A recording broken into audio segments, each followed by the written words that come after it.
Ladies and gentlemen, the American jury and Bulldog Nation, as everyone knows, yesterday the United States Supreme Court issued what I would refer to as a split decision on the vaccine issues. The first decision, which they handed down, was a decision that found the OSHA federal mandate of Joe Biden unconstitutional. It was a blistering opinion. The three liberal Democratic justices wrote a dissenting opinion and opposed it. What does that decision mean? What that decision means is there is no longer a federal mandate for companies that have 100 workers or more that's legal. However, something that you need to understand, and it's my understanding from some of the early poll numbers, half the companies will no longer require it, half the companies will require it anyway. So just because this got shot down does not mean that a company with over 100 employees can still do the mandate. And Joe Biden has already encouraged them to do that. Sending a signal, you want to suck up to me, that's what I want you to do. But, feel like a prophet, we were advising people that were affected by that to sit back and wait, that we knew that the U.S. Supreme Court would decide that issue. Now, the other issue that they decided, and I want to begin by bragging.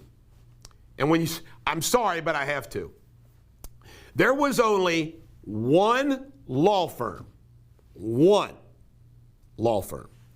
in the northern Kentucky, Cincinnati, tri-state area that was willing to file lawsuits to try to stop the federal mandate against these healthcare workers.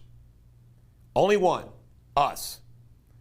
And yesterday, and this is so disheartening, yesterday, the Supreme Court, by a 5-4 decision, upheld the mandate from the healthcare workers based upon Medicare, Medicaid reimbursement.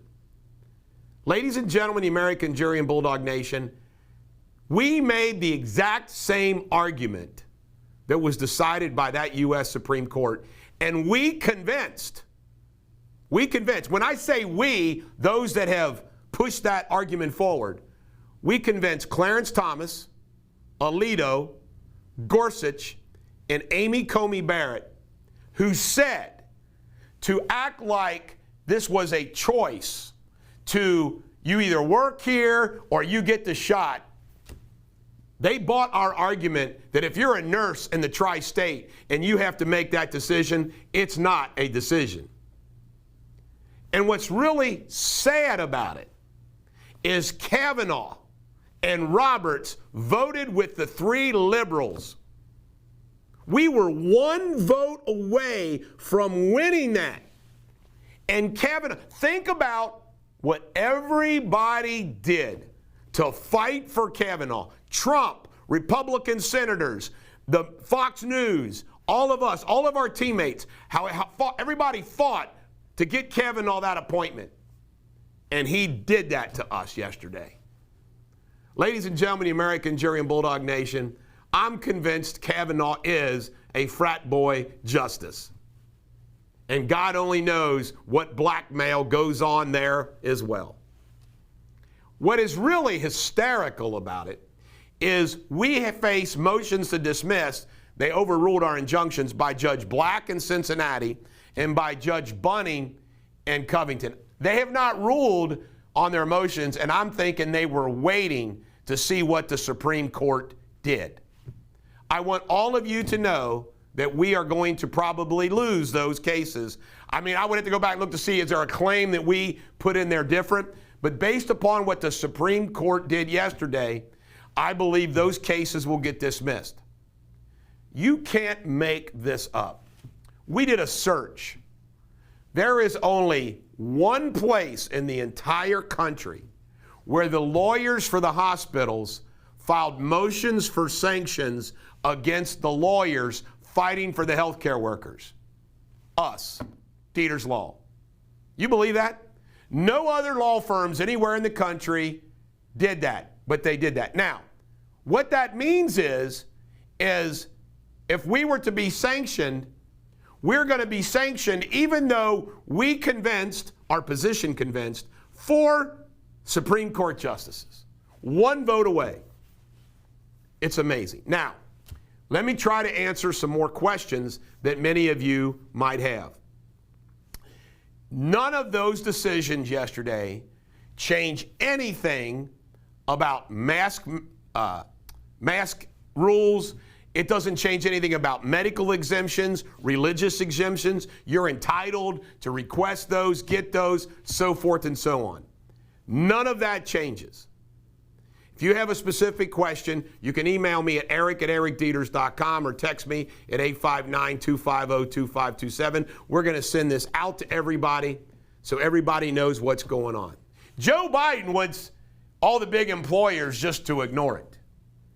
But ladies and gentlemen, the American jury and Bulldog Nation, it was a split decision. I was having a conversation on the way here with Alan Statman, who argued this in front of Judge Bunning for us. And I said, you know, Alan, Earl Warren was appointed by a Republican, and he became very liberal. George Bush, 41, appointed David Souter, and he became very liberal. George Bush, 43, appointed Roberts. Trump appointed Kavanaugh. I said, Alan, have you ever heard of a liberal Supreme Court justice after they're appointed becoming conservative? He says, no. I said, me neither. I said, it always goes the other way. It's sad. Some more things I want to cover real quick in the show. The Hamilton County has suspended through January and up to the first week of February jury trials. Hopefully it'll be short-lived. They say that by the end of January, this Omicron, it'll all pass. We'll see. Filibuster. Manchin and the Arizona Senator, Seema, were called over to the White House last evening. Let's hope they still hung tough on the filibuster. This Voting Rights Act law is just scary, scary, scary. Because it's not voting right act, it's fraud. Epstein visits to Clinton's White House included him taking 8 ladies. Epstein was one of Bill Clinton's pimps, no doubt about it. But Hillary wants to run for president again. Wholesale inflation was up 9%, a record. Last but not least, an Illinois school district is okay with kids having a Satan club after school. This is the Bulldog. Every dog has their day. Have a great day.